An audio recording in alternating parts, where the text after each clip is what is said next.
Hello বন্ধুরা, কেমন আছো? আশা করছি ভালোই আছো। আমরা অনেক অনেক ভালো আছি। আর এইদিকে দেখো, আমার পুচকু সোনা অনেক হ্যাপি। কেন হ্যাপি জানো? আজকে আমরা মেলায় যাব, দুর্গাপুর রথের চিত্রালয় মেলা। তো তার আগে বলি যে রথযাত্রার অনেক অনেক শুভেচ্ছা।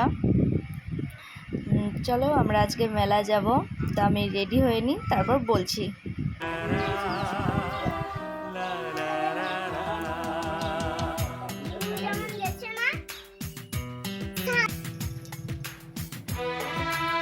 তো চলো, রেডি হয়ে গেলাম, এবার বেরিয়ে পড়লাম। এবার কথা বলতে বলতে চলে এলাম বেনাচেতি বাজার। এখন আমরা টোটো ধরে নেব। টোটোও পেয়ে গেছি। এদিকে আমার বাবু দেখো কতটা খুশি মেলা যাবার জন্য। আর এইদিকে দেখো ক্যাবলাটা কেমন হাসছিল। আর এখন ওয়েদারটা ভালোই আছে, জানি না এবার বৃষ্টি হবে কি না। আর বৃষ্টি হয়ে গেলে মেলা ঘোরা হয়েও গেল। আর দেখো জগন্নাথ দেবকে দেখলাম রাস্তার মধ্যে, বাচ্চাগুলো কত সুন্দর রথ টানছে। এখন তো ওয়েদারটা ঠিকই আছে মনে হচ্ছে, এবার জানি না পরে কি হবে। এবার মেলাতে ভিড়ও হতেও পারে, উল্টো রথ। তো চলো, কথা বলতে বলতে চলে এলাম মেলার অনেকটা কাছেই চলে এসেছি। এবার যাই, তারপর তোমাদেরকে দেখাবো।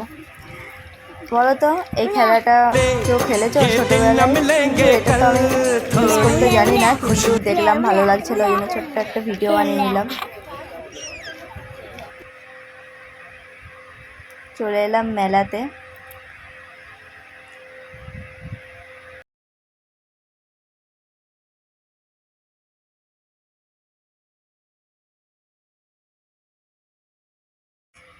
তো চলো মেলা পরে ঘুরবো। এখন যাই জগন্নাথ দেবের মন্দিরে, জগন্নাথ দেব দর্শন করতে। কিন্তু রথ তো দেখতে পেলাম না, কারণ রথ বেরিয়ে পড়েছে, তাই আমরা মেলা ঘুরতে শুরু করে দিলাম।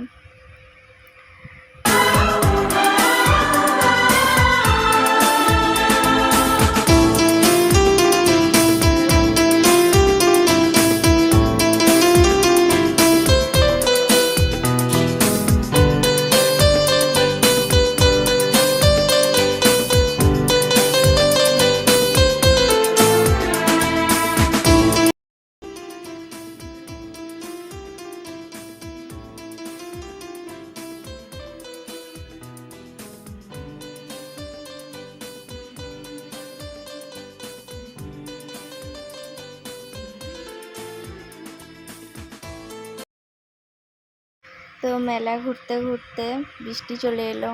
আর বেশিক্ষণ মেলা ঘোরা হয়নি, তার মধ্যেই হয়ে গেল বৃষ্টি, ব্যাস হয়ে গেল ঘোরা। তাই আমরা কিছু একটা খাবার দোকানে ঢুকে খেয়ে নিলাম।